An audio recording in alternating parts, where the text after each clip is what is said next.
Right, that should be started now.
Hey! Hopefully you can hear me. Yes, looks like his sound. Can we hear you? And we're on to... No, I think I can hear you. Season 2. Episode 2. 2. We're already on to the Of the second one. Snowflake Show. Yeah. We've done the what happened last season stuff last week, so we're in season 2, and it's a special day for a certain person.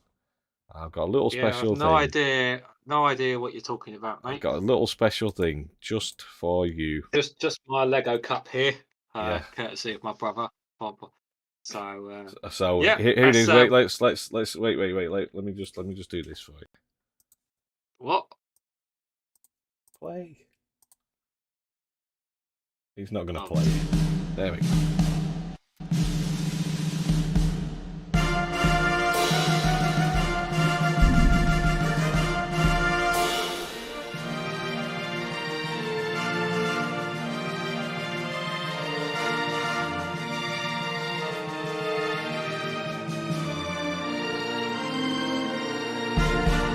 How many more?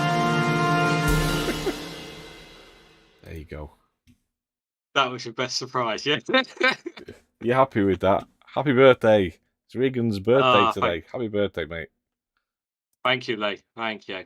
35 years old, chap. Somehow I still have not got any grey hair. Don't know how. You're doing well, mate. You're doing well. Not. I think I had grey hair when I was like 20. Maybe even younger than that, actually. Yes. But even though today is my birthday, it is episode 2 of the Snowflake Show. I'm your co-host, Regan Lee, alongside some bloke called Leacorn.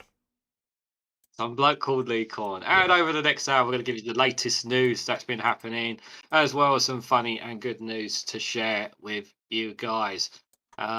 Before we talk about how quiet the week it is, shall we say hello to the chat, Lee?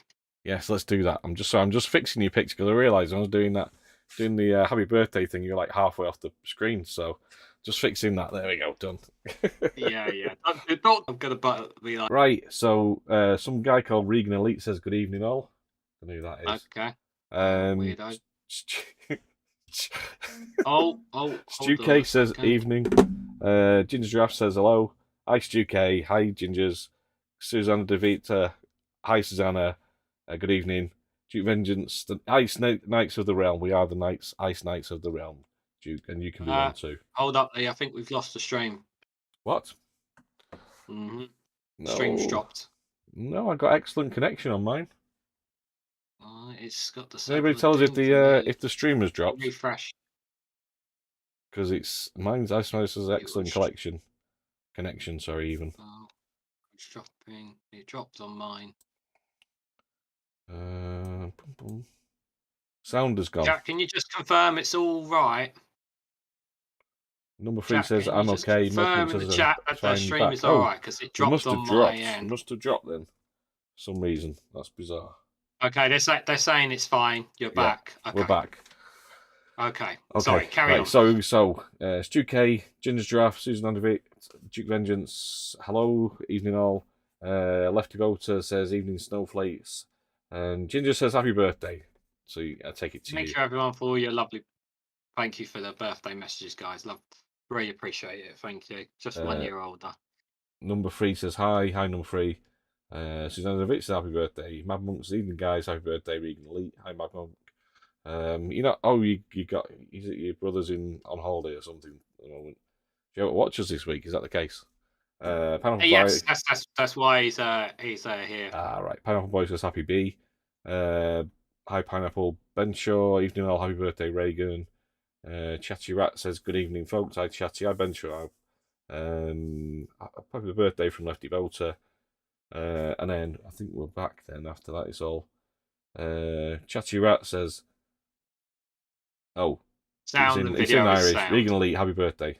Sound and video's fine. Yeah. It's fine. It is got. No, as long as it's all running fine, that's the main thing. Thanks, So guys, Larry for the the Cat's birthday here as messages. well. Much appreciated. Good evening, everybody. Good evening, sir. Good evening, all. Hope you all have had a good week and many better than others, hopefully. But we got a lot to run through today, haven't we? We got a hell of a lot.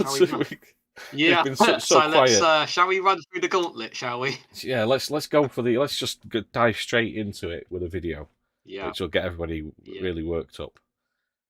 So let's do that. I wish I'd never told you about it. Hi. Oh, come on, play. Can I get a flat white, please? Of course. While my coffee is being made, let me tell you what we're doing to halve inflation. I'm afraid coffee is getting more expensive. A year ago, it would have been around £2.50. But now it's gone up to nearly £3 a cup. And the price of the weekly shop, if you look at food prices, has gone up by about 16%. And for the poorest families, the things they typically buy have gone up by even more. The Bank of England's inflation target is 2%, but currently inflation is about 10%. That means more expensive food, fuel, it means unemployment going up, businesses failing, a pound in your pocket is worth less than it used to be. There are lots of reasons why inflation has risen. One of them is COVID. When we found a vaccine and came out of lockdown, global supply chains struggled to cope, and that pushed prices up. Another is Putin's invasion of Ukraine, which pushed global gas prices. I hope that last one's got Brexit on it. Better have Brexit on it. Finally, even after gas prices have started to come down, economists say that energy prices will remain high for some time. Where's Brexit? Where's Brexit? No mention of Brexit. Missing it. What's going on? Has gone up. You missed something, Jeremy. People who transport the coffee beans over the oceans have to pay more for their fuel. People who transport the coffee beans inside the UK have to pay more, and the result is they have to put up the price says of a cup of coffee. I believe. Otherwise, they lose money. Hunt says. So what's the plan to halve inflation? Come on, Jeremy, well, tell us. We are investing a lot of money in renewable and nuclear power, so that our energy prices aren't at the whim of Is that going to impact next year? This year? We're investing a lot in a national energy efficiency program, so we use that's all we need, more investment. To help prevent climate change. And we've taken very difficult decisions to balance the nation's books so that markets have confidence. So you've got everything austerity 2.0. Rates that mean families with mortgages have to pay more. And that's what's happening, and that's our plan. Thank you. Wow. What plan did he say? Sorry, I missed that. He said that what was the plan again? To halve inflation. Okay. Did he say how he's going to halve inflation? I don't know. I don't know if he mentioned small boats, but okay. He didn't mention the B word. Didn't mention the B word. How dare he not mention small boats and migration? Invested in nuclear power, which is going to take about 10 years before it actually comes online. Yep. And renewables. Did he have a plan? I didn't hear the plan. He was talking about all these problems that that obviously no one knew about, but I didn't hear anything about a plan. Did you? I must be going mad nuclear today. Power so that our energy prices aren't at the whim of the international gas markets. We're investing a lot in a national energy efficiency program, so we use less We don't need to hear it energy again, and Lee. help Please, No, I want to please hear the spare, plan. spare. I miss And it. we've taken very difficult decisions. Oh, to balance austerity the nation 2.0, that's what it so is. that markets have Basically, Oh. we're all shafted. and don't punish Ah, the UK with higher okay, interest rates. okay. I And see. families with mortgages Austerity. have to pay more. And that's what's happening, and that's our plan. Thank you. It's a shame she didn't put made a bit more effort to not put that lid on straight. So as soon as he picked it up, it went everywhere, all over him. Well, what she didn't tell you is that woman who gave the cup to Jeremy spat in it before giving it to him. I hope she did. That's A the big part. greenie. That's the part you didn't see. That's the part you didn't see. Big slimy Oh greenie. dear, oh dear, oh dear. Nuclear is a plan, So says yeah, Gingers. there's a plan, but he didn't pay there's for no that detail coffee, to did it. he? Gingers. Didn't see him pay for that coffee. Yeah. Oh my God, he stole that coffee. Well, but they steal a lot of things, to be fair, the Conservatives. So, oh dear, oh dear. Yeah, no plan. Oh no, there is a plan. Austerity 2.0, and invest in nuclear. Yeah, that's definitely a plan. Yeah, because it's obviously the low income and middle earners who have to pay for it because we can't tax the rich. Because if we tax the rich are going to leave us and we're going to have no money. Pineapple says, That's gonna be can please someone once call them out? Name one difficult decision you made.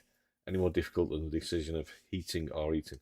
I think that's the thing, is it? People like Jeremy Hunt and Rishi Sunak are never going to be in that position where they have to make that decision between whether they actually have a meal or turn the heating on, or whether they feed the kids, or don't have anything themselves because they can't afford it. You know, or they probably never have to go to a food bank. Yeah. Not unless they're just pretending to help out for half an hour. Yeah. So right, let's jump straight to the next story then, shall we? We're doing it slightly differently, so we're just trying something a bit different. So we're going a bit quicker, so we're not going to spend. Let's see how that goes. This is another interesting one. Breaking Politics UK. Breaking, the government admitted that they have instructed train firms not to settle the rail strike dispute because it would be cheaper to keep the strikes going, and that's according to the RMT.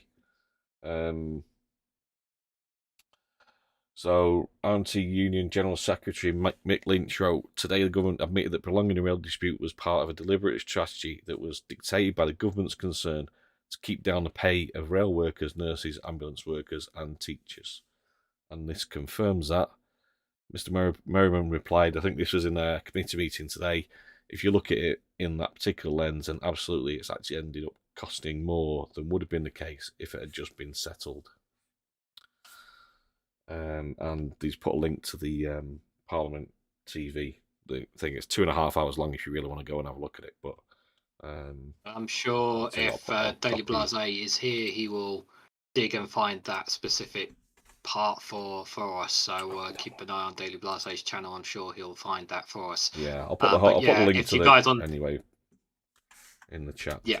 While you do that, I'll just say in the you guys seeing it in the general chat anyway, the tweet that I put in earlier today, confirming that as well. Interesting. Not me personally, but a relative of a family member that I know actually spoke to a few days ago. She is a teacher, and she is completely torn on whether she wants to strike or not. And the sad thing is that if she strikes, she doesn't get paid, and she's going to significantly hurt her. But it's not just that. If she strikes, it means the kids will lose their breakfast in the morning. They won't get food. Not to mention, obviously, they don't get that education as well. And she's incredibly, incredibly torn on the subject. And I didn't give her, I didn't say what she should do. I told her what you do. If you want to strike, you strike. If you don't want to strike, then don't strike. At the end of the day, it's your decision. I'm not going to pressure you into doing it, but that's what many people are having to make those decisions. Because obviously, last week or a few days ago, the teachers have voted to strike, haven't they, as well? So yeah, I think just moving on to the other one, these the quad NHS strikes escalate with same day action by nurse and ambulance staff. First joint strike action on 6th of February set to seriously affect hospitals and services in England and Wales. I think there's lots of other industries like rail and all these other teachers as well who are talking about striking on the same days just to kind of February the 1st is what they're yeah, looking at. is as a almost like a national strike, is it? What do you call it? Yeah. I wouldn't call it a national strike. I'd call it a public sector strike. Yeah, I think that's a better way to describe it. But yeah, it's not good. Again, government's sitting on their hands. If you guys saw PMQs today, Keir Starmer absolutely demolished him, and Rishi Sunak had no answers to the attacks when he described the ambulance waiting times, the people who are dying as a result of the NHS under his watch. They're trying very hard, the government, to pin Labour as the union paymasters, but it's not washing with the public because Labour have not been on those picket lines. They've been keeping away from the unions. Well, yeah, they've been told to, haven't they? Yeah, and it's actually done good for them, because what it doesn't do is paint this picture that Labour are responsible for the strikes, which I think is, from a political point of view, is very good. Obviously, I can understand why people would want Keir Starmer standing on those steps and all that, but at the end of the day, he doesn't. At the end of the day, they're going to be a government in waiting, and they need to be for everybody, because not everyone's all unionist. We all know that. There are voters out there that he wants to win over. Yeah, and I do believe the unions will win at some point. It can't go on. It can't go on forever. This can't go on. No, there is gonna eventually. And I think I've said this before, but I think eventually, and I do fear for this, we are going to see riots in the street. That's how bad it's going to get, because it can only go violent, because you can't just sit on this. Putting in anti-strike laws are not going to stop people protesting. People can't even afford basic needs of living. Where and the government are ignoring them. What they're going to turn to? They're going to turn to violence. It is a last resort, but people will start turning violent, and nobody wants to see that. But I do fear we are going to head down there unless this government does a U-turn, and it's got to be the biggest U-turn in the party's history. Just going on that, Lefty Vote says, I'm not calling for it, but we need mass civil disobedience. Duke Benjamin says general strike. Stu K says we need to bring down Westminster. And Stu says about Sunak at PMQs. Did you watch PMQs today? He said he just repeated the same thing, which was, And Larry Cat makes point. I don't know if none of the unions, but I know the RMT is. I don't know about the others, but none of the unions are all doing the strikes are affiliated with Labour. So Labour are hardly answering to their union paymasters. It's not washing with the public. No. It said number 3 says buffering before. I don't know. From my end, it says excellent connection, so I can't see any issues, but I don't know. There has been a little bit of buffering. There has been a little bit, but I don't know if it's business to me, but it seems all right at the moment anyway. So number 3 says Starmer isn't a leader. He follows surveys and polls rather than take a stand. I think he's keeping his powder dry, isn't he? He's a long way. He's another 2 years away from I think what he's doing is being very careful. I mean, just like with obviously we all want him to condemn Brexit, obviously, but he's keeping away from that topic as well. We don't like. We have to remember as well that local elections, general elections, are not going to be straightforward anymore. People have to show up with ID, and there's a lot of people who don't know about that, and we got to. Closer to the local elections, we've got to hammer hard the message that people need to bring ID, and what ID they need to bring as well. I've started hearing adverts on the radio about that. So we've got to bang on about that if we want people if we want to change this government, because it ain't just going to be a case of people turning up anymore, because people will have to be turned away if they don't bring up the necessary forms of ID. So it's not a case of just Keir Starmer turning up for this general election. It's not going to work like that. There's going to be a lot of voters turn away, and we know it's going to happen. it's going to happen because of the new law, the new voter law. Ginger says if they get thrown in jail, they'll have a roof over their heads and food. Yeah, but not the families, though. That's the thing, isn't it? Good job they're not. Brent says, good job they're not putting new protest laws in place. Yeah, I'm guessing that's sarcastic. My sister lists the best IDs. I did listen to Guardian podcast on it because over 60s get it easy. Yeah. Because of their freedom pass.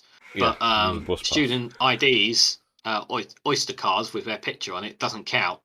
And Conservatives' argument on that, when the Guardian asked them to comment on why they are acceptable and seniors ones are, they pointed out the Conservatives basically said, "Oh, it's much easier for people to get a hold of those cards." And I'm just like, "You what? To get hold of what? What, the student union cards or?" Yeah, and Oyster card, the Oyster Junior cards, the ones that with the kid's face on. Apparently, it's easier to get hold of, whereas freedom passes, people have to jump through hoops to get them. That was their point on it. That was from the Guardian's Today in Focus podcast. They've got a podcast on that. If you guys want to listen to it. Yeah, Ginger says ID laws. They did that here, which is in the States, and a lot of people couldn't vote. Yeah, exactly. Chatty rat. Well, the thing is, they're deliberately aiming at the young people, make it difficult for young people to get the ID. Yeah, it's exactly what it is. Allowing the older people, which generally vote Conservative, making it easier for them. Chatty rat says not seen any ads on UK TV regarding the need for ID going forward. I haven't seen it on TV. Why I don't really watch people TV, need to push it. This is exactly the problem. People don't know. People don't know enough about it. Number 3, we need ID banks free to the poor. Yeah, I think sort of having information, helping people organise that themselves with that, or having in places where people who would vote, like colleges and things like that, universities, or you need to pay people on the high street simply with leaflets and whatnot, handing them out to the general public, saying, it's just not just online, helping people in to person. do it. Helping people to do it, to fill the forms in, whether that's taking a tablet around to somebody's house and saying, "Look, I can help you get things so you can carry on voting," or whatever, to make it easy. Which I mean, the government, I don't know if the government did it actually, but some people did it for settled status. I was talking to a woman who works at my firm. I was actually in the office the other day, and I hadn't seen her since before. But her mum is French, quite old. But she's always had a French passport, never had a British one. And somebody came round and I asked her about the settled status, because last time I saw her was before that, and she said, "Oh no, somebody came round and just did it for her, with her, just kind of sat with her and went through it all and sorted it all out for her." So things like that need to be done. But I mean, it's talking for young people, so it's very different from if it was for older people. But this is only making it easy for I will be shouting loud about it, and I hope you guys will too as we get a bit closer to the local elections. Obviously. Yeah, Susanna Devitt says everyone here in Belgium has a national ID card. It's used for everything from healthcare to government services. I know, and I don't like ID cards. I'll be honest with you. I think it is a British, maybe call it British state exceptionalism or whatever. But I think it's a British thing. But if it was free, I don't think people would complain about it. But the problem is, if people got to pay for it, they're going to have it's going to be a different problem. I know in a lot of countries, especially in Europe, have ID cards, and you used to be able to bring them out. You used to be able to get them into the UK with one. You didn't need a passport to your ID card, but you can't do that anymore, which is hit tourism as well for the UK. All Shorts says bonsoir, All Shorts, ça va? Bonsoir, All Shorts. We saw your live stream. Hope you, we were watching live stream. Hope you had fun on Thanks for dragging people here. Thank you. Yeah, thanks for that. Appreciate it. And Daily Blase, good to see you. Daily Blase here as well. Daily Blase, I hope you cover that transport committee meeting. There was apparently some confirmation. Apparently, the government admitted to trying to string along the strikes. Strangling the strikes. Yeah. Worth looking at, mate, if you can. Kendra's here. Hello all. Sorry for being late. That's disgraceful, Kendra. You need to be on time. You need to sort yourself out. I hope you brought the champagne for Reagan's birthday as well. Yeah. No, she can't have any now. Anyway, if they pay world democracy, I shall declare war. Yes. Yeah. his postal vote way around the ID. I don't know, Stu K. I don't know how that would work. I don't know what they would do in that case. Yeah. Okay, We will talk more about it close to the time. Yeah. Shall we just jump into the next article then? Yes. So this What you got? is Oh yeah. Extinction Rebellion targeted Michael Gove's office about this new coal mine that they've allowed. Also, they've licensed. They glued themselves to the ground. They're not left lumps of coal on his front door. Yeah, I'm guessing that's oil, is it? Something, probably water, paint. Yeah, deep coal mine, first in 30 years, and it won't even be used over here. It won't even be used for heating, for energy purposes. It'll be used for steel making. Probably used somewhere else, not even in the UK. Yeah, is that enough for that? I'll send you, Daily Blase, I will send you the link on Discord after the show. I'll send you the link.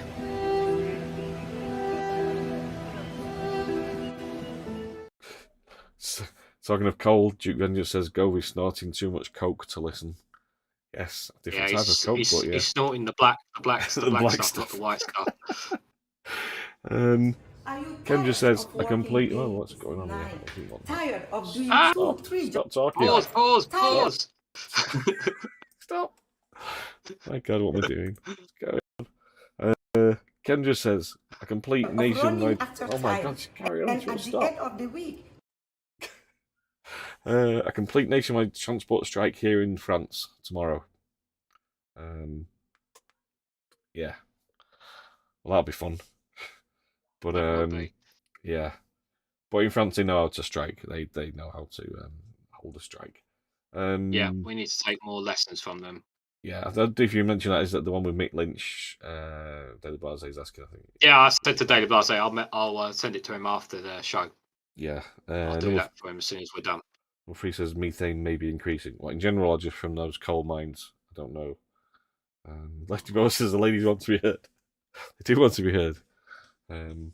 But they just want to tell you how to come up with a way to work from home and make more money.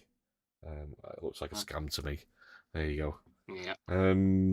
Shall we move on to another scandal? Yeah, talking another scandal and fossil fuels and all the rest of it. We have gas industry paid lobbyists £200,000 to get MP support for blue hydrogen. It's like show worker. From Open Democracy, guys. Definitely always check them out and support them if you can. Do you want to read a bit of this? Or? I'll read a little bit. So it's the gas industry paid a lobby firm more than £200,000 to set up a run a parliamentary group urging ministers to back a new fossil fuel project.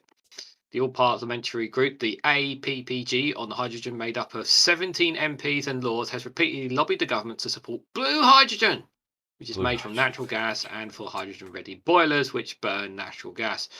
Both technologies have been criticised by scientists who say they are a distraction from proven low-carbon alternatives to fossil fuel based on renewable energies.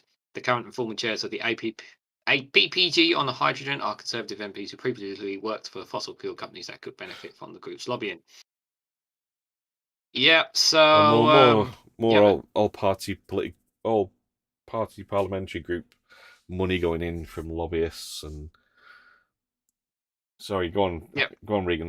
I was just going to say more money basically being thrown at the Conservative MPs to basically fossilise more things, more unnecessary projects, pretty much. But I think you were saying before the stream, you were saying blue hydrogen is not a reliable source of energy anyway, is it? No. Well, it's basically greenwashing. So it's making out hydrogen's, that's sustainable and that's an alternative to fossil fuels, but they're actually creating it from fossil fuels or using fossil fuels to create it. So it's another way for the fossil fuel industry, oil and gas industry, to actually keep digging stuff out of the ground and burning it. while making it seem like it's environmentally friendly. And hydrogen has lots of issues around hydrogen technology, in terms of whether it actually is any good or not, and whether it can, whether that is the way to go forward. I have doubts about it myself, based on what I've read, but I mean, I'm no expert on it, but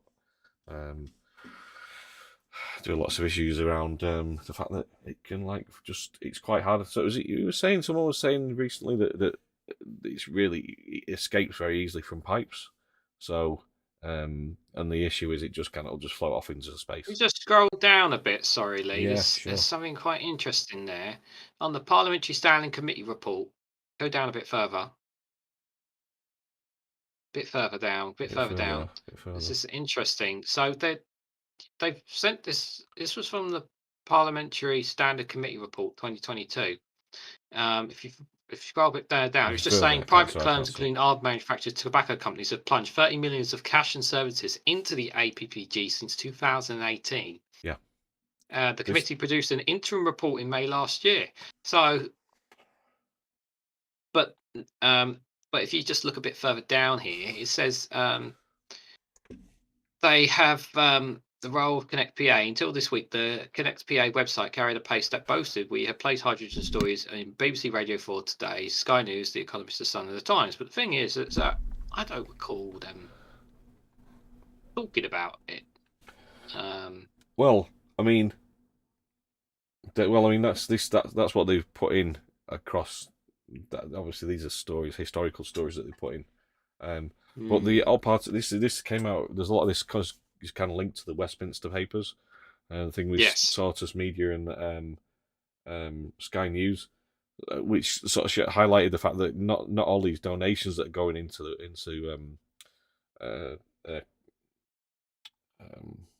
MPs is going direct to the MPs. It's going through things like our party parliamentary groups.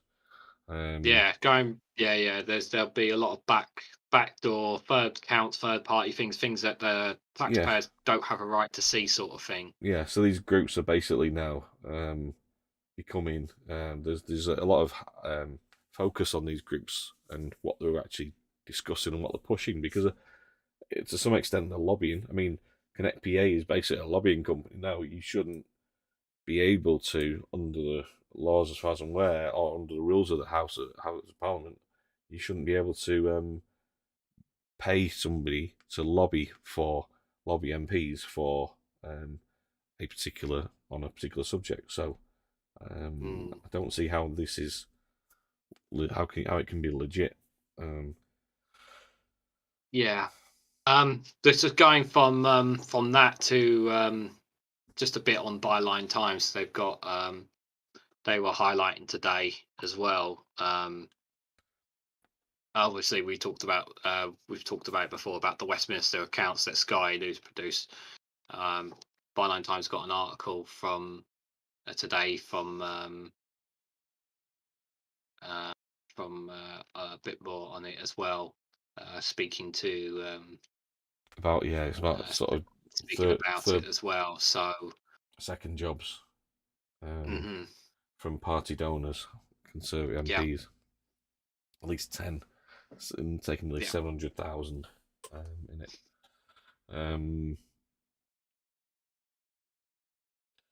They got the 10 MPs in question, the usual suspects. I'm sure you guys are not surprised. 7 of 4 of the ministers, many of whom took roles in the sector they governed. What a surprise! Yeah, some names in there, some well-known names: Graham Brady, Oliver Dowden, Daniel Kaczynski. They are Tories. It's probably self-explanatory. There's a lot in this article from Byline. Just more donations just going to the party and individual politicians, and as we've talked about it before, it's just not going to go away. I will link these articles. I'll just put it in the chat anyway server, if you want to grab it quickly on the server for you guys when we're done with the stream. But more scandals pretty much from. Just going back, I was asking about. So Larry the Cat was talking about methane levels increasing. He says in Gove's office. Also says they can go look at the coal miner strike, so rest is inevitable if this bill is enacted. Yeah. Yeah. And we said a day off work. Kendra says a day off work. Oh yeah, for the French strikes tomorrow, transport strikes. Free says lockdown resulted in clearer skies, warming up the permafrost, rotting vegetation produces methane equals perhaps 80 times worse than CO2. Yeah, methane's really bad. Unfortunately, not far from me, there's what used to be was a landfill site, and it's literally just covered it up. But they can't do anything with it now, and it's just seeping methane all the time. No problem with it getting to houses at one point, but yeah. I'll have a look at the list. I think I know the list you're talking about, Stu. We'll have a look at it after the live stream. I'm pretty sure I know the one you're talking about, but I'll have a look. Yeah. Thanks for that. Appreciate it. Number 3 says Just Have a Think. That's from, I think that's the channel. There's a YouTube channel called Just Have a Think. Who discusses environmental stuff. I do tend every now and then sometimes listen to them. They're pretty interesting. Interesting stuff. But there's but sometimes it's like it's a very simple term. Just have a think, because you never know. Pineapple Valley says, would the Tories want civil unrest in order to play culture wars and scare the old voters? Yeah, you can see that kind of the way they're playing at the moment is just kind of make things worse and worse and worse, and then they can go look, these unions are all rioting. It's all the Labour's fault. It's all Keir Starmer's fault. They always try and do that. Greta was carried away by German police from an anti-coal protest. I did see this. I didn't actually. I saw that video, and she was doing nothing but smiling. So they let her down a few meters later, but still, you don't get to touch Greta. Yeah. It felt a bit. I don't like. It could have been a legit arrest, but it felt a bit staged as well. It looked a bit staged to me. Probably. Well, if you got her down a few meters later, it was just purely just to kind of like, oh yeah, we've done our job. Just now. for the cameras, Yeah. Cough, cough. Michelle Moan says, Solara the cat, yes. Yeah. And a new boat. Alistair Keir, good to see you. Fearless, good to see you there as well. Good to see you guys in the chat. What else we got? There's lots of Fearless Wolves here. It's lots of people basically saying hello. Yep. Shall we move away from the scandals then for now? I think we missed one, which was we missed one. Oh, I've done one. Hang on. There we go. Nadeem Zahawi and his tax affairs. This is one that we've heard a few times, and it's falling down deaf ears.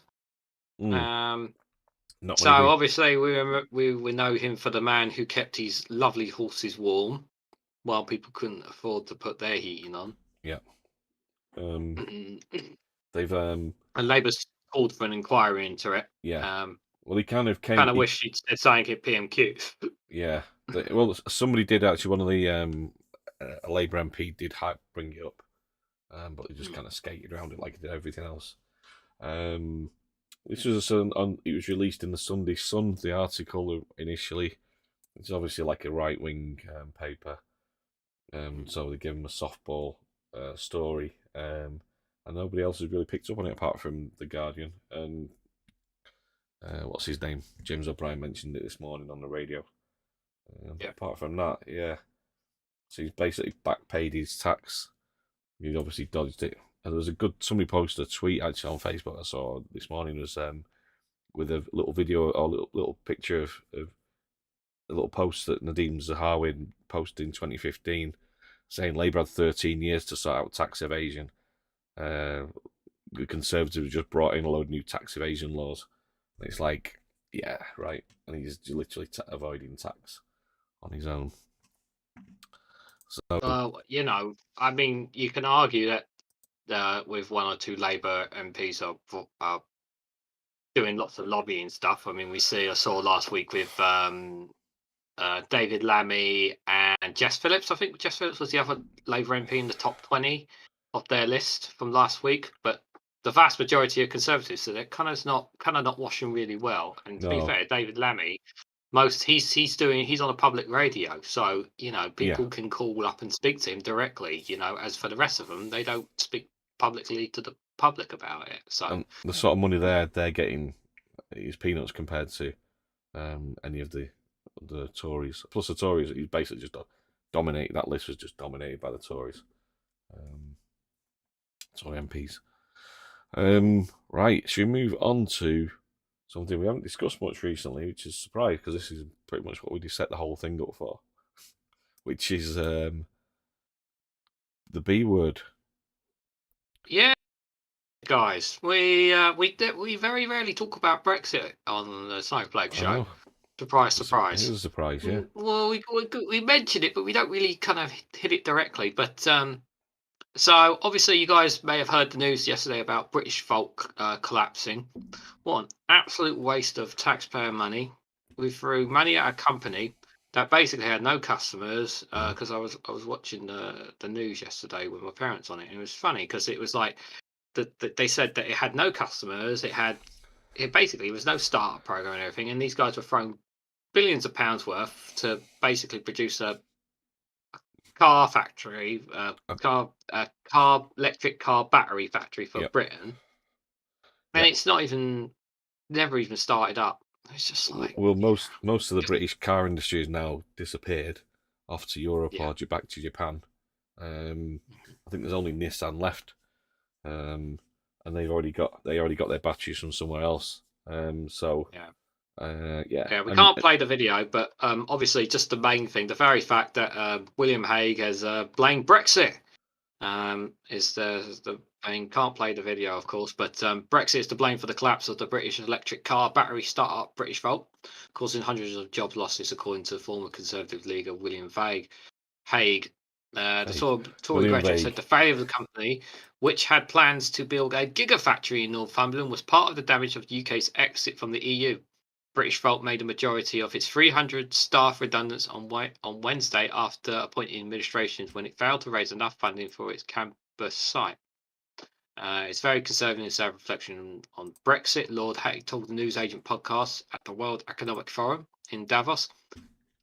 Because what you need in some of these technologies, if you need scale, you need to know if there's a big market. If you're going to succeed with batteries, you're going to need big manufacturers in the same market as those batteries. So part of that damage has been done by leaving the EU. Yes. Simple as that. Yep. So, because suddenly you have to add import duty if you sell it in any other country, including the EU. So, straight away, extra costs.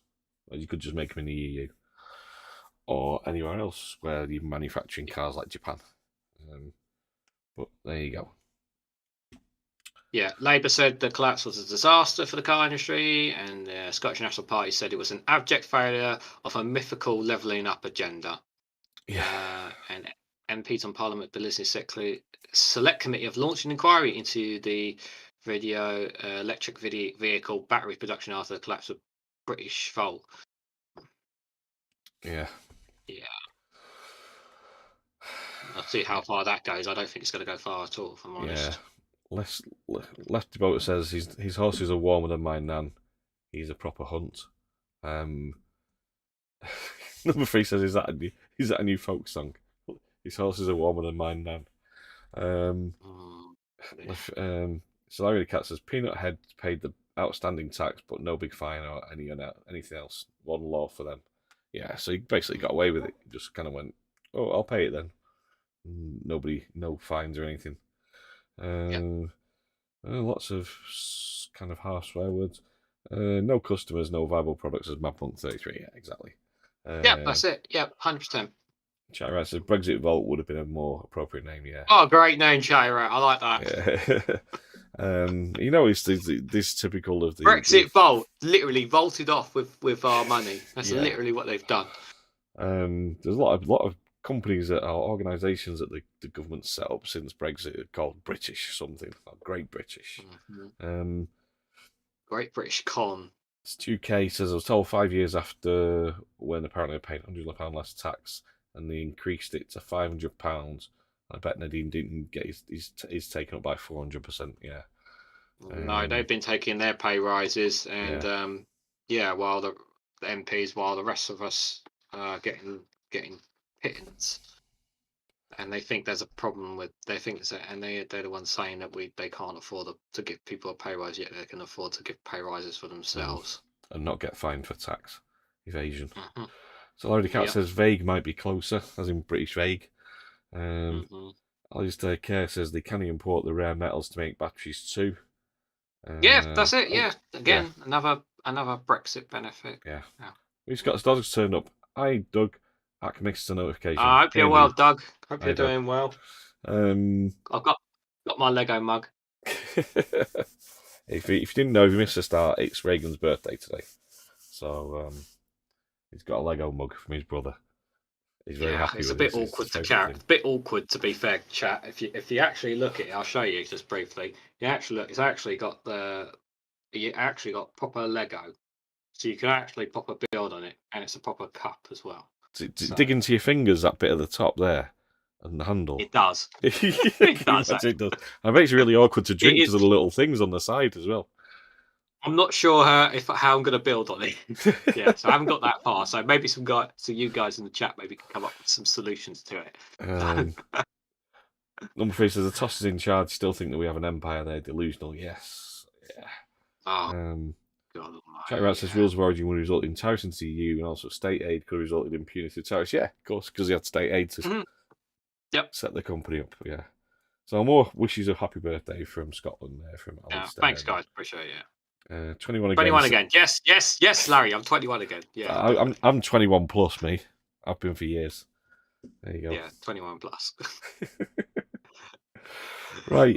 Shall we run through Ukraine? Because we've got some bits on Ukraine. Yeah, was that next thing we're going to do? Oh, well, actually, we're still just on a couple of quick things on Brexit. Because during the Prime Ministerial election campaign, Rishi Sunak came up with this little video. Oh, and what video was that, Lee? We're going very fast. Oh, it's jumping all over what's going on. I'm gonna set this going.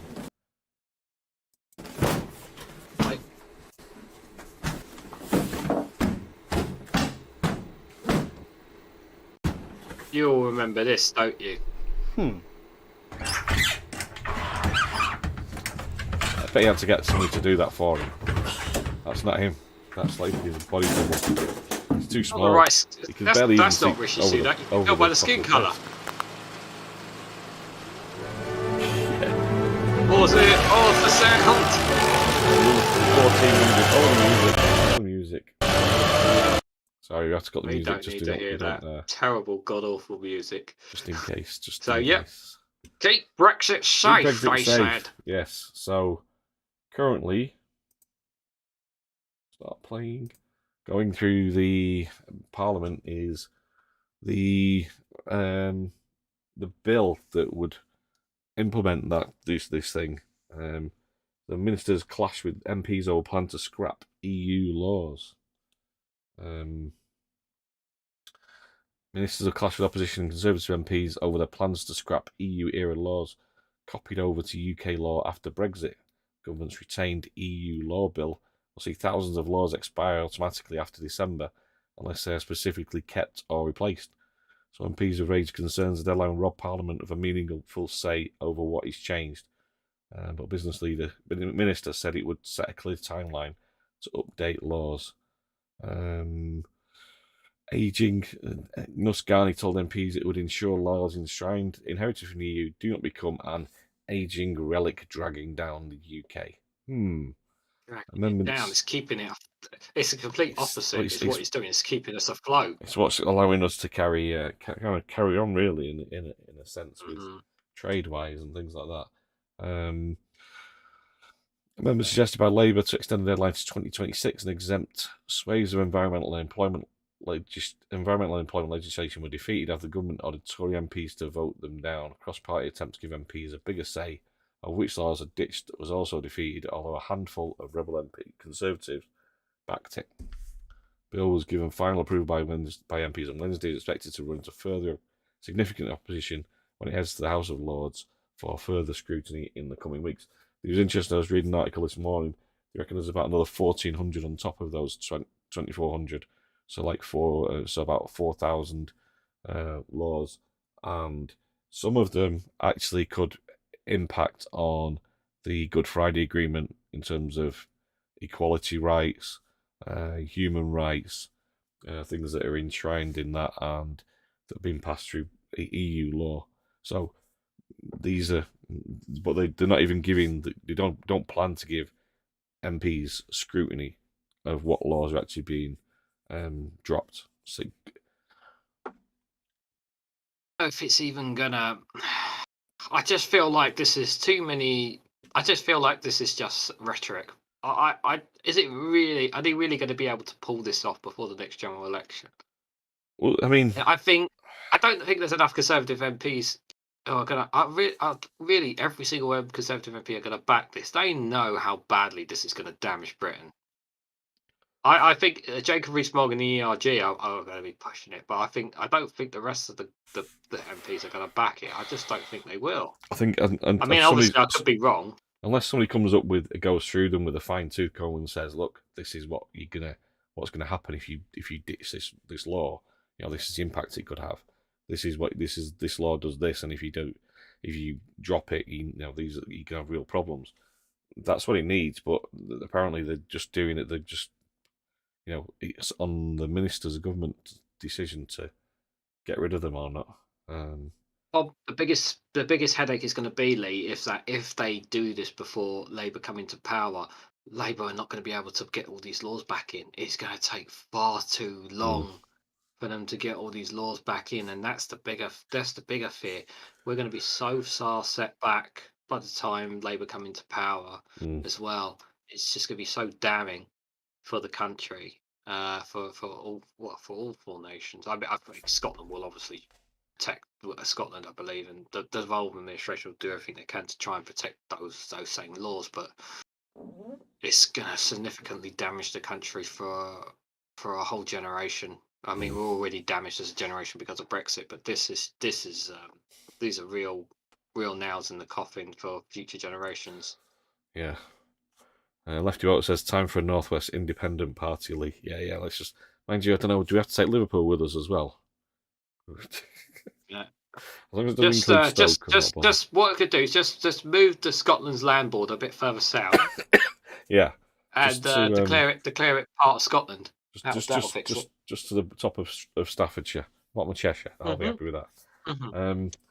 There you go. You'll be all right. I saw, on I think Mad Monk was talking about it. Was that Scotland is an ancient law agreement between Scotland and France that would allow Scotland to actually be part of France and have joint cities. You could have basically French citizens or Scottish citizens or vice versa from 1500 or something. So. That'll be interesting to see whether apparently never been repealed. So it'd be interesting to see whether anybody actually tries to do that. No, that doesn't matter if they're from the 1500s. They're still laws. They have not been shrunk. Stu K says, it can apparently pay £40 an hour for nurses to cross the picket line, but no money for the pay rise. Yeah. Monk says, if it wasn't for the names on the screen, I would have the Ant and Deck thing. Lol. Yeah. I still Larry and Paul. I always get them mixed up. Shredded Gate says Alan Stern care. Chatty Rat says Banksy in the video shredding the legislation. That's all your rights in the shredder now. Says Alistair. Greasy Smugs little brain number 3. Yeah.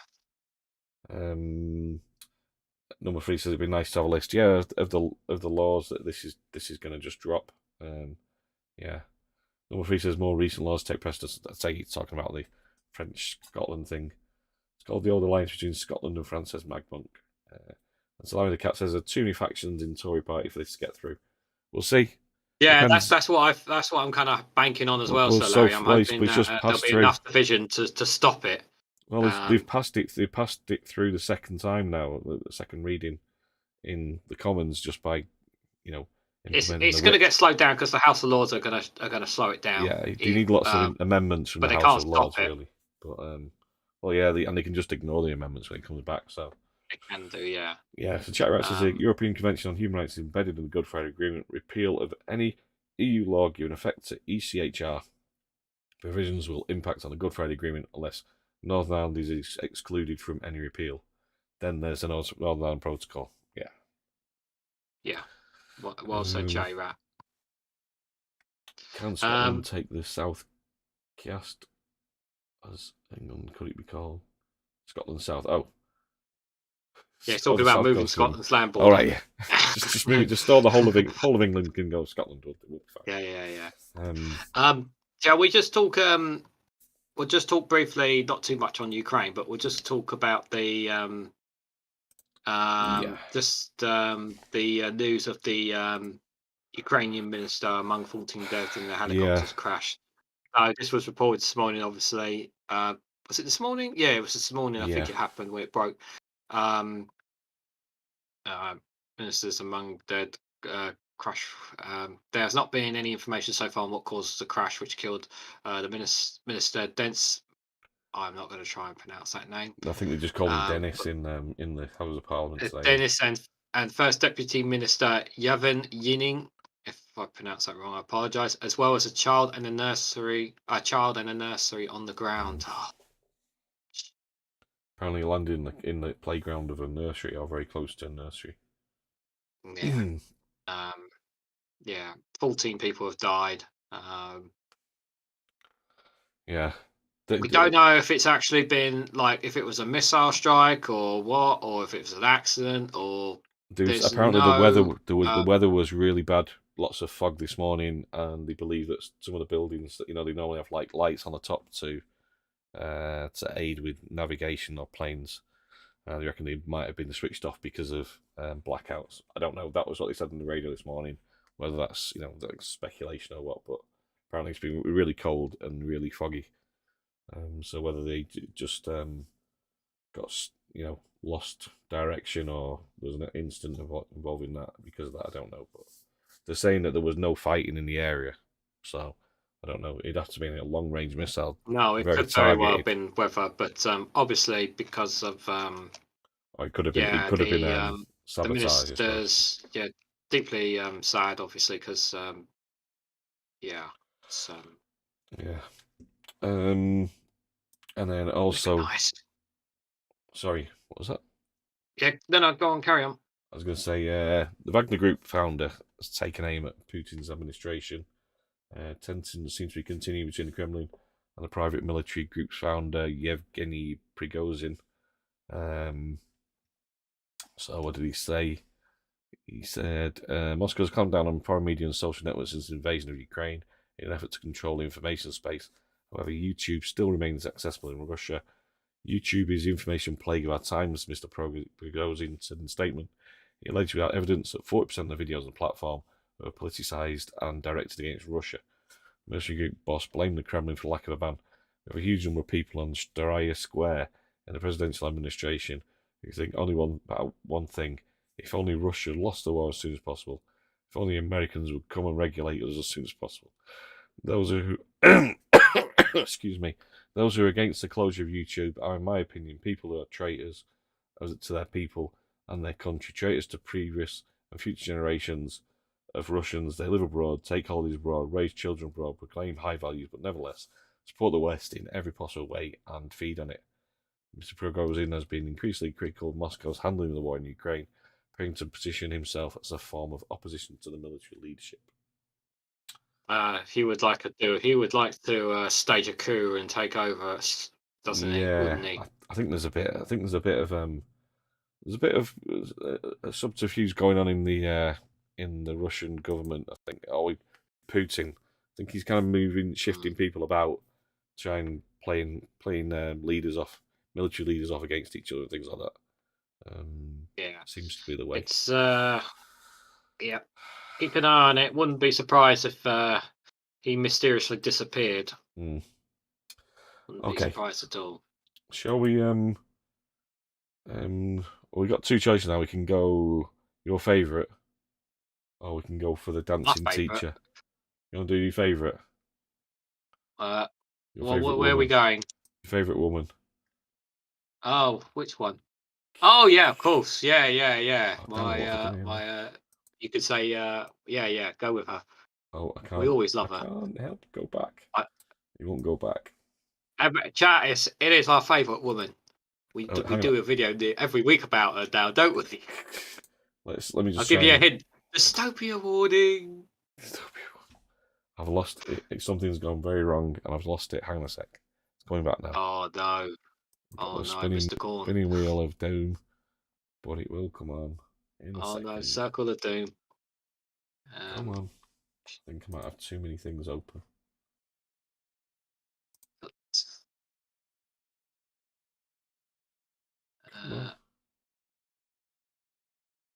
Oh no, it's not gonna run. Maybe. Oh dear.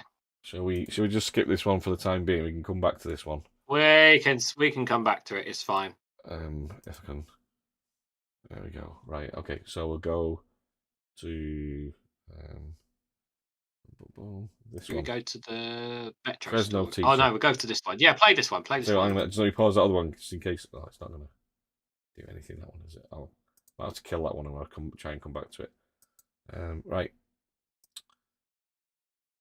Okay. Hey, Fresno teacher going viral, but not for his teaching lessons, instead for his impressive dance moves.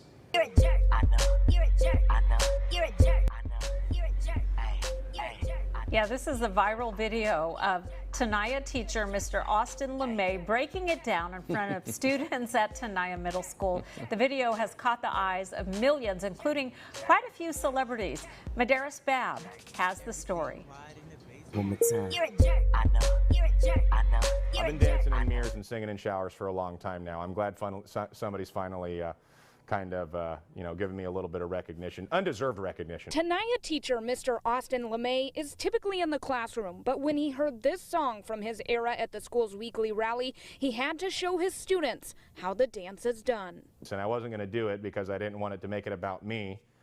But then I saw my boss, Mr. Tory, at the back of the quad egging me on, like, come on, you got to do it. And so I go up there and Miss Jenny records me. And we wake up on Sunday morning to, 5 million views, 10 million views, 20 million views. The video catching the eyes of millions, including Ireland Baldwin, Chris Brown, and even Snoop Dogg. Resource counselor assistant Jenny McCauley took the video. She never thought it would take off. It's a lot. It's very overwhelming.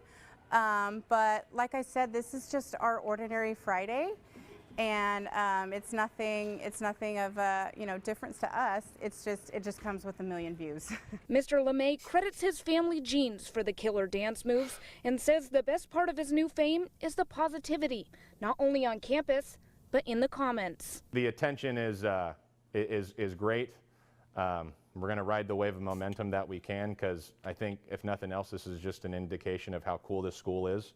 Being a Tenaya Brave, a student and now an employee here, is something that I have a lot of pride in, and if I could bring attention to this school in positive ways, then, any way I can do it, I will. Madaris Bab, KC24, local news that matters. Yeah.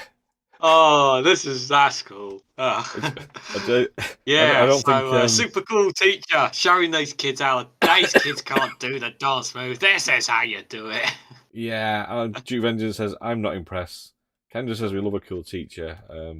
Sit like the cat says, looks like he's dropped one in his pants. He was wearing his brown trousers. He says, family jeans. Family jeans. They sound uncomfortable. Yeah. He's wearing the I don't brown know. trousers. I'm guessing that was the dance to that particular tune at the time, so I don't know what that is. But yeah, interesting. The Lancaster boy. Do that one? Yeah, got a lovely positive story for you guys. We are a bit over the time, but we'll just bring this one up. Lovely, nice story. So Lancaster boy, 6 years old, climbing 12 mountains in a charity bid. 6-year-old boy is climbing the height of Mount Everest to raise money to help children for the local hospice have holidays. Oscar Burrows said he wanted to take on the challenge as it is his hardest mount. It's the hardest mountain in the world. The Lancaster boy had originally decided he wanted to climb the real Mount Everest, but his dad helped him climb up a more realistic with a more realistic plan. He's now midway through his quest to climb the equivalent height in the UK. Oscar is midway through his 12 mountain climb challenge. Oscar has been active. He plays rugby, swims, ride bikes. He has this crazy endurance that never-ending energy. His dad said he's been learning about Sir Edmund Hillary, one of the first men to conquer Mount Everest in school, and decided that he wanted to be the youngest to ever conquer it. Said Mr. Burrow 38. I explained to him why this might be a little bit tricky, but I didn't want to dash his dreams, so he came up with a plan to climb the highest mountains in Great Britain. Oscar, who started the challenge in October, has raised £1,400 and is trying to reach 8,849, the exact height of Mount Everest in meters. The funds will go to Derrylin House in Chorley, which provides respite at the end of life care to over 400 children across the northwest. He is already tackling Inglesborough, Wenside, the old man of Coniston. Coniston. Oh my god. Coniston. I can't say those other two. Helvellyn and Skiddaw, I think they are. Yeah, on the walks with his dad, his mum Kim 37, granddad Mark 67, and sometimes his little sister Ada 3. The walks don't scare me, but sometimes my fingers get a bit cold, says Oscar. Oh, that a lovely picture of them. Fantastic. He said his favourite walk was when he climbed Ben Carver, and his friend Ollie joined him when they got caught in a hailstorm, while Helvellyn was probably the scariest, when Daddy and his granddad had to hold on to me because it was so windy. I'm looking forward to my next walk, and I want to help make lots of money for Derrylin House because I want to help the children, he said. This is so cool. I love this. Really nice I story, love this. I mean, I do wonder, probably when he's a bit older, if he is going to be, because he's going to want to do Mount Everest at some point. But it's nice that making a realistic, dad and the family are making a realistic challenge, and they're going along with him as well, which is really nice. So very cool story to share there. Yeah. So Stu says, can only say one thing about what this boy did for others: heart and beer. Duke Vengeance says, now I'm impressed. Larry the Cat says, echo that, Duke Vengeance. And Alistair and Care says, Duke claps, agreed to. Yeah, brilliant. Yeah, absolutely brilliant. Danny Blase said, if I tried that dance, I'll rupture my spleen. At least you know what that means. You know what that means, Daily Blase. We got to see that dance. Yeah, I want to see it in the House of Commons. Kendra Thomas Thompson says, at least he didn't roll his trousers up to his knees or wear them halfway down his bum. No, he didn't. He didn't. Yeah. Right. So where are we up to then? What else we got? This one's funny. I've seen the headline, but I just thought it looked funny. A woman thought the dog wasn't listening to her. Go on, I'll let you. So here's the headline, guys. It's from the Metro. Woman thought dog wasn't listening to her, but realised the dog only understands Spanish.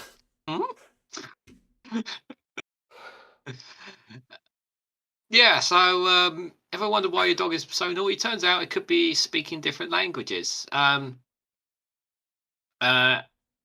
thought her foster dog Monty was being disobedient when he completely ignored commands in English. But following a week of confusion, she realised that the pit bull only understood Spanish after discovering that he previously lived on a farm with a Spanish family.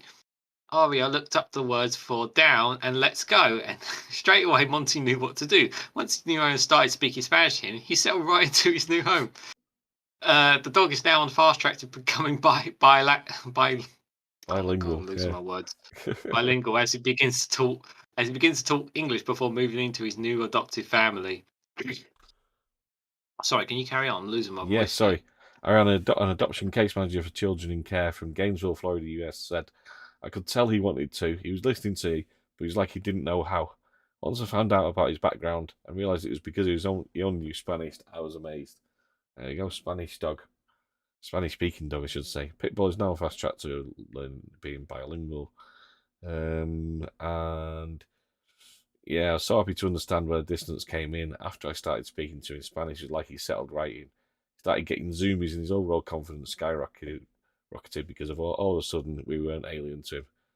Nothing prepares you for the shock of being able to bridge that cultural divide. I was shocked, but so excited when it all made sense. In a stroke of luck, Ariana's partner, Andrew Gomez, is fluent in Spanish, so I was able to help with the dilemma. Onto Ariana's first Frost dog, so much happier, more confident than when he arrived in December. Now he's being spoken to in his own language. He's even built the confidence playing games of tug of war and wrestling with Ariana's other dog, Lucy. Yeah.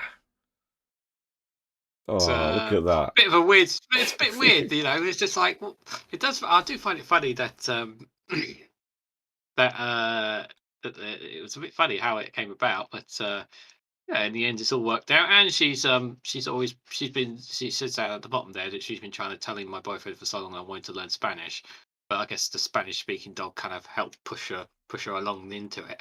Yeah.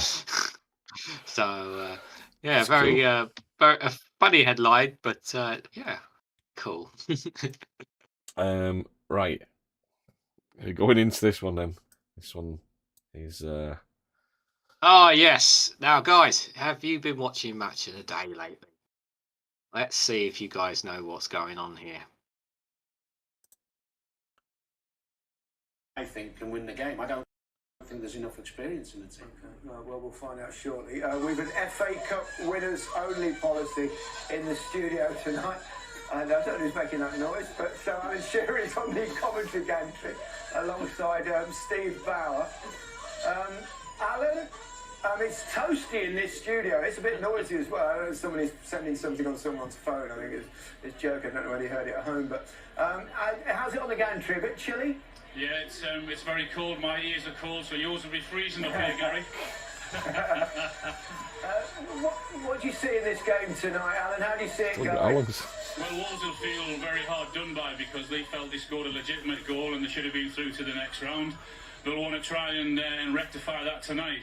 He's put a similar team out to that game, a couple of changes from that first game, so they'll be confident. Oh dear. Dude, Denny Blase said Liverpool scored the screamer. Yeah. Just say it's Walkers. Yeah. BBC football propaganda, lol. Yeah, so the story is basically someone put a phone behind somewhere in the studio and basically set it off at the time it went live, and that's basically what done it. Yeah. Self-styled prank star Daniel Jarvis.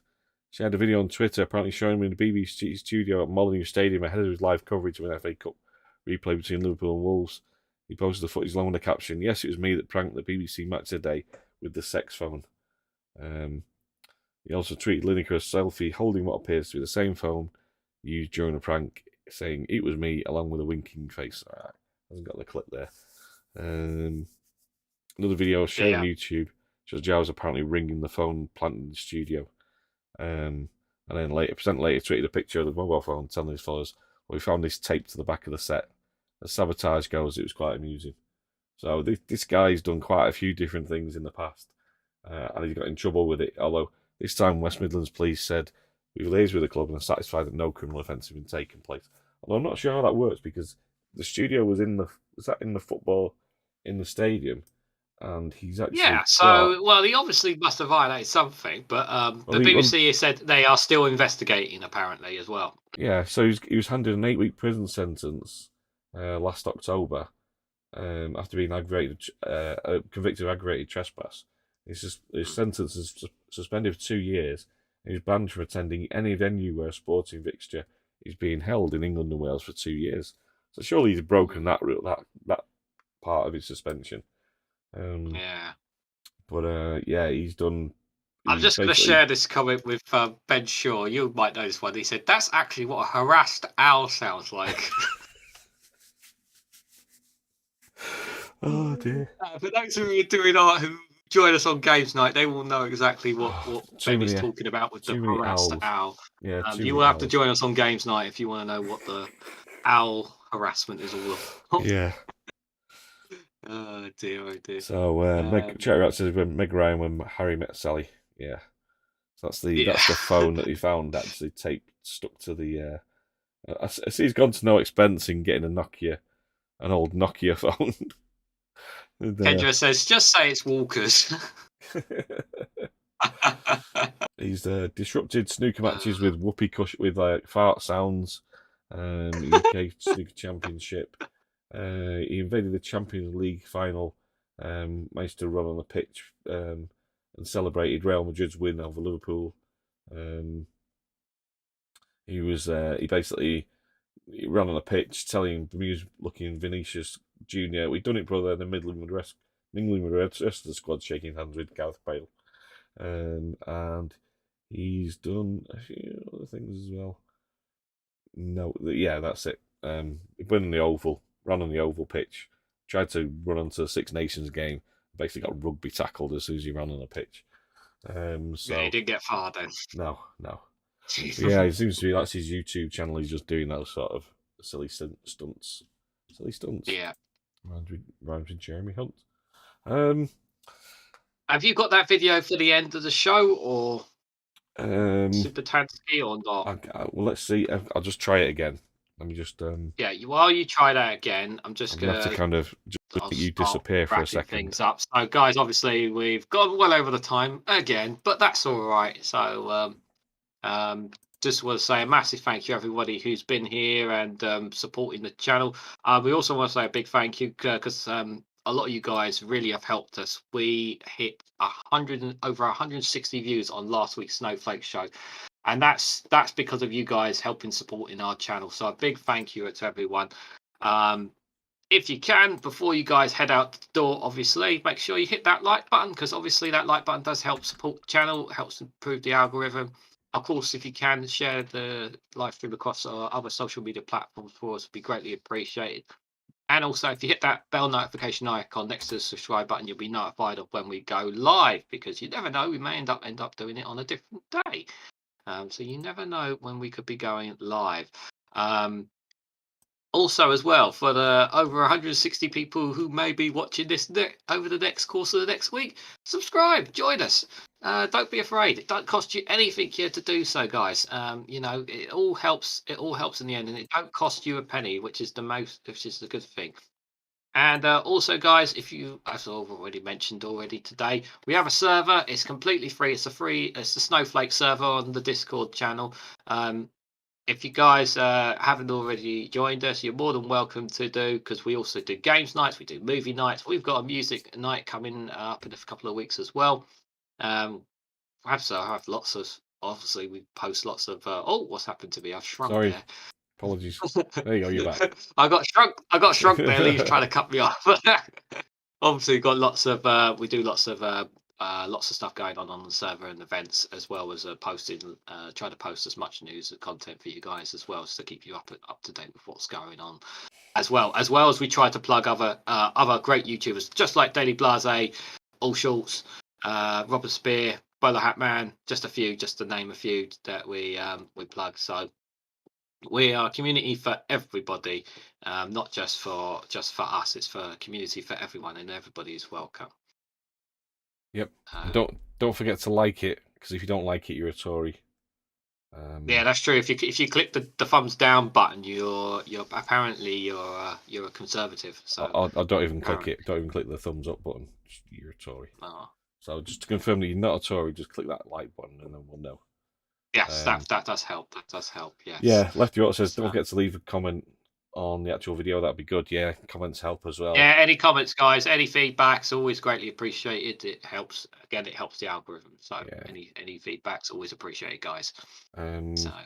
Stu K says stay to my Discord. Thanks.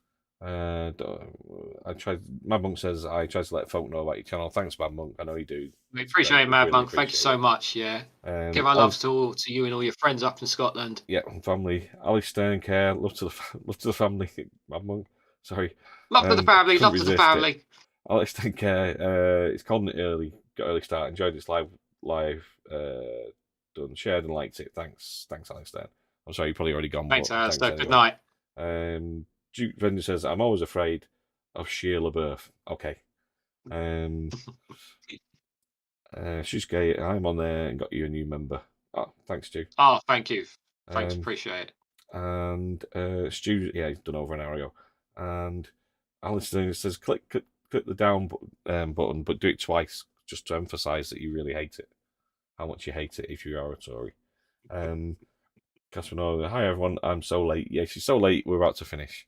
You've missed it all. You haven't missed anything. Don't worry, Casper. You can always watch it back. It's all good. Nothing to see. It's all good. Thank you for the birthday message, Casper. I hope you're well. Yeah. Daily Bazo says, good night, all, and take care. So it's Chatty Rat. Solari the Cat, love to the family, Colin. Love to the family. Love to your families. Love to your families, chat, as always. Yeah. So, good night, everybody. Ben, Left Boater, Casper, the number 3, Alistair, Care, everybody else. Ginger Giraffe. And anybody else you've missed, Kendra. And we'll leave you with Reagan's favourite woman on his birthday. A special birthday treat for Reagan. It's a super woman. Super Tansky. Here we go. Right.